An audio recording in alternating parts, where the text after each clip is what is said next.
So let's spread this culture of science and free knowledge. और इसी के साथ हम लोग आज इनफाइनाइट शीट का इलेक्ट्रिक फील्ड का डेरिवेशन करेंगे। तो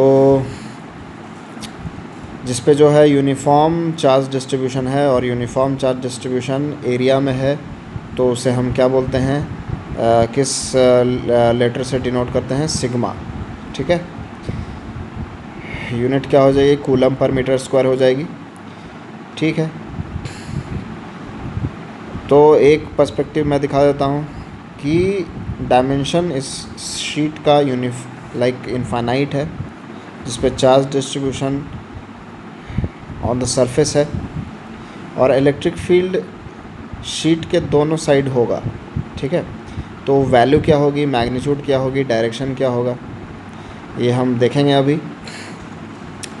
इसको हम इंटीग्रेशन के थ्रू करेंगे। तो एक स्मॉल एरिया एलिमेंट लेना पड़ेगा मुझे, strip, that I am calling that a strip. ठीक है, अब देखो उसकी थिकनेस मैंने dx मान ली, यहाँ पे dx थिकनेस की स्ट्रिप ले ली मैंने at a distance x। Origin को मैंने बीच में ले लिया। ठीक है, एक दूसरे पर्सपेक्टिव से देख रहे हैं, ऊपर से देख रहे हैं शीट को, तो यहाँ पे क्या हो जाएगा, ये x डिस्टेंस पे dx एलिमेंट ले लिया, तो that strip will act like a line charge, infinite line charge. और इनफाइनाइट लाइन चार्ज का हमने ऑलरेडी इलेक्ट्रिक फील्ड देख लिया है, उसको डिराइव कर लिया है। कितना था वो, 2k लैम्डा बाई आर। तो ठीक है, इसका यूज़ करेंगे। तो अभी देखिए हमने दो लाइन चार्ज इस तरीके से दिखेंगे आपको सिमेट्रिकली, ओरिजिन के ऊपर भी ओरिजिन के नीचे भी, उनके कारण इलेक्ट्रिक फील्ड आएगा। ठीक है, उनका एक कंपोनेंट जुड़ेगा और दूसरा कंपोनेंट, वर्टिकल कंपोनेंट, कट जाएगा। तो ये तो आप पिछले डेरिवेशन में भी देख रहे हो, यही हो रहा है। ठीक, चार्ज पर unit length on this strip कितना हो जाएगा, sigma into d x. Area of the strip क्या हो जाएगा, एल इंटू डी एक्स, अगर एल लेंथ की स्ट्रिप है। तो चार्ज कितना हो जाएगा टोटल उस पर, sigma into L into d x. तो sigma into L into d x is the total charge. तो what is per unit length, तो एल से डिवाइड हो जाएगा, तो सिग्मा इंटू डी एक्स बच जाएगा। ठीक है, तो 2k लैम्डा बाई आर में lambda sigma into d x हो जाएगा। इस चीज़ को वीडियो पॉज करके आप फिर से समझ लीजिए। लैम्डा जो है सिग्मा इंटू डी एक्स हो जाएगा, सिग्मा एरिया में है, लैम्डा पर यूनिट लेंथ होना चाहिए, तो पर यूनिट लेंथ तो सिग्मा डी एक्स होगा। तो इलेक्ट्रिक फील्ड क्या होगी, 2k lambda by R. R की वैल्यू क्या हो जाएगी यहाँ पे, अंडर रूट ए स्क्वायर प्लस एक्स स्क्वायर। कौन सा कॉम्पोनेंट जोड़ना है हमें, कॉस थीटा कॉम्पोनेंट जोड़ना है। तो कॉस थीटा की वैल्यू भी क्या हो जाएगी, tan theta is equal to x by a है, तो कॉस थीटा क्या हो जाएगा, a by under root A square plus x square हो जाएगा, लिख दूंगा। ठीक है, नीचे डिनोमिनेटर में a square plus x square आ जाएगा, a square plus x square आ जाएगा। ठीक, छोटे से एलिमेंट को, एलिमेंटल इलेक्ट्रिक फील्ड को बिकॉज ऑफ दैट स्ट्रिप को डी एक्स बोल दिया, उसके हॉरिजॉन्टल कंपोनेंट को डी एक्स बोल दिया। सारे डी एक्स को जोड़ दूँ तो मुझे शीट के सामने इलेक्ट्रिक फील्ड मिल जाएगी, इलेक्ट्रिक फील्ड की वैल्यू मिल जाएगी मुझे। और वर्टिकल तो है नहीं, है ना, सिर्फ हॉरिजॉन्टल ही है इलेक्ट्रिक फील्ड, वर्टिकल कंपोनेंट तो कट रहे हैं। तो d x by a square plus x square का इंटीग्रेशन होता है 1 by a into tan inverse x by a. तो आपकी इंटीग्रेशन का फॉर्मूला आपको याद होना चाहिए।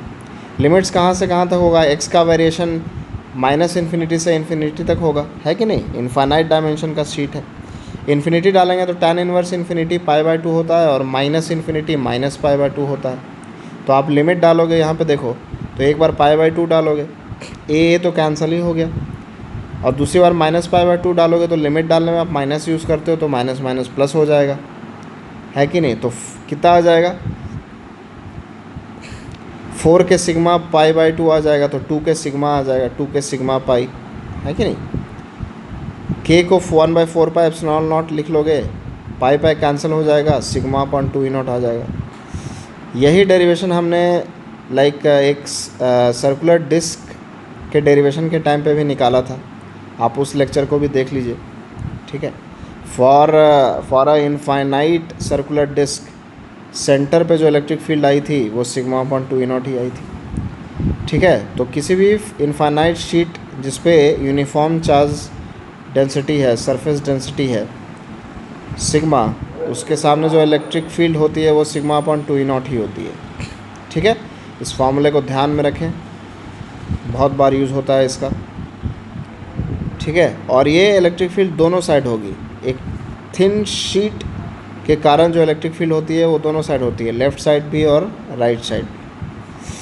ठीक है, तो हमने डिराइव कर लिया, इस चीज़ को ध्यान में रखें। हमने इंटीग्रेशन से डिराइव किया था, तो एकदम बेसिक से हम चले हैं।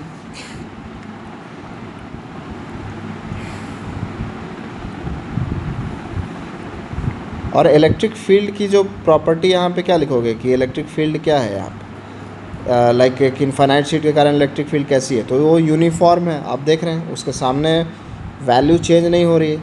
इलेक्ट्रिक फील्ड लाइंस के बीच में जो डिस्टेंस है वो कांस्टेंट है, इसका मतलब उनका मैग्नीट्यूड कांस्टेंट है विथ रिस्पेक्ट टू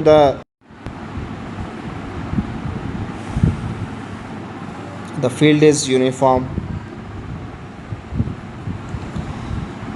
तो अगर प्रॉपर्टी लिखने आए तो आप ये सब लिख सकते हो, field is uniform, field value is sigma upon 2E0। Sigma जब भी लिखोगे आप उसको डिफ़ाइन कर दोगे, तो ये CBSE का तरीका है। ठीक है, दोनों साइड यूनिफॉर्म होगा, लेफ़्ट साइड राइट साइड दोनों साइड शीट के। ठीक है, अगर मान लीजिए नॉन यूनिफॉर्म डिस्ट्रीब्यूशन है तो उसमें क्या होगा, तो ओवरऑल देख लेते हैं। उसमें फिर पैटर्न इस टाइप का नहीं रहेगा, पैटर्न बदल जाएगा। ठीक है, और फील्ड लाइंस तो कभी एक दूसरे को क्रॉस नहीं करेंगे, लेकिन फील्ड लाइंस कर्व हो जाएंगे। तो एक केस लेके देख लेते हैं, आपको समझ में आ जाएगा अच्छे से। ठीक है, तो मान लीजिए कि इस तरीके से इनफाइनाइट शीट है, इस पर ऊपर जो चार्ज है वो कम है और नीचे चार्ज जो है वो ज़्यादा है। ठीक है, तो नीचे जो चार्ज है वो सिग्मा है, सरफेस डेंसिटी, ऊपर सिग्मा 2 है, तो सिग्मा 1 ज़्यादा है। तो नीचे से जो इलेक्ट्रिक फील्ड जाएगी उसको E1 बोल देंगे। ठीक है, E1 जो वर्टिकल कंपोनेंट आएगा, और ऊपर से जो इलेक्ट्रिक फील्ड आएगा उसके वर्टिकल कंपोनेंट को E2 बोल देंगे। ठीक है, कौन ज़्यादा होगा, ऑब्वियसली E1 ज़्यादा होगा, क्योंकि यहाँ पे चार्ज डेंसिटी ज़्यादा है, तो वैल्यू ऊपर थोड़ा बच जाएगी, इक्वल एंड अपोजिट वेक्टर है तो ऊपर बच जाएगा। ठीक है, तो इलेक्ट्रिक फील्ड ऊपर की तरफ टिल्टेड आएगा, E नेट जो मैंने फिगर में अभी दिखाया है। तो इलेक्ट्रिक फील्ड इस तरीके से टिल्ट हो जाएगी फॉर नॉन यूनिफॉर्म डिस्ट्रीब्यूशन। तो पहले जैसा पैरेलल आ रहा था, जो पैरेलल इलेक्ट्रिक फील्ड्स आ रही थी और यूनिफॉर्म आ रही थी, अब वो पैरेलल और यूनिफॉर्म नहीं रहेगा। ठीक है, अब क्या होगा, जैसे ही आप थोड़ा सा और ऊपर जाओगे तो वेक्टर शिफ्ट करेगा, वेक्टर शिफ्ट करेगा तो डायरेक्शन में वो थोड़ा मैग्नीट्यूड में भी चेंज होगा और डायरेक्शन में तो चेंज हो ही गया। ठीक, तो इस तरीके से नॉन यूनिफॉर्म का आपसे कोई पूछेगा नहीं, लेकिन एक रफ़ आइडिया होना चाहिए। अब हम electric field on the axis of A rod. ठीक है, तो आपको लाइक हमने एक फाइनाइट लाइन चार्ज के लिए, लाइन चार्ज के परपेंडिकुलर लाइन पे इलेक्ट्रिक फील्ड निकाल लिया था पिछले वीडियो लेक्चर्स में। उसका फॉर्मूला आया था like K lambda by R sine theta, K lambda by R sine theta 1 plus sine theta 2, और K lambda by R cos theta 1 minus cos theta 2। ठीक है, तो उस चीज़ को आप दोबारा रिवाइज़ कर लीजिएगा। अभी हम क्या कर रहे हैं, हम इलेक्ट्रिक फील्ड निकाल रहे हैं एक्सियल पॉइंट पे इलेक्ट्रिक फील्ड निकाल रहे हैं। ठीक है, तो चार्ज का डिस्ट्रीब्यूशन वो लेंथ में है, विड्थ को हमने नेग्लिजिबल माना है। ठीक है, रॉड के, तो x डिस्टेंस पे C पॉइंट पे हमें इलेक्ट्रिक फील्ड निकालना है, वहीं पे ओरिजिन मान लिया, तो वहाँ से x डिस्टेंस पे हमने रॉड पे एक dx एलिमेंट ले लिया। ऑब्वियसली उस पर चार्ज कितना होगा, लैम्डा इंटू dx होगा।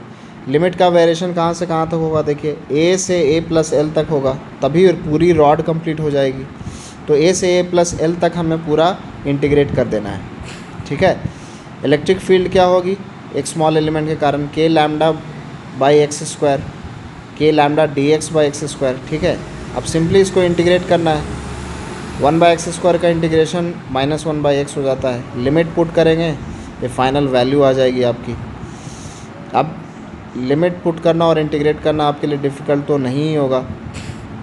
ठीक है, तो K lambda L by A into A plus L is the final formula. ठीक है। लिमिट्स का ध्यान रखें, एक्स का वेरिएशन ऐसा होना चाहिए कि पूरी रॉड कंप्लीट हो जाए, तो वो ए से लेके ए प्लस एल तक, ठीक है।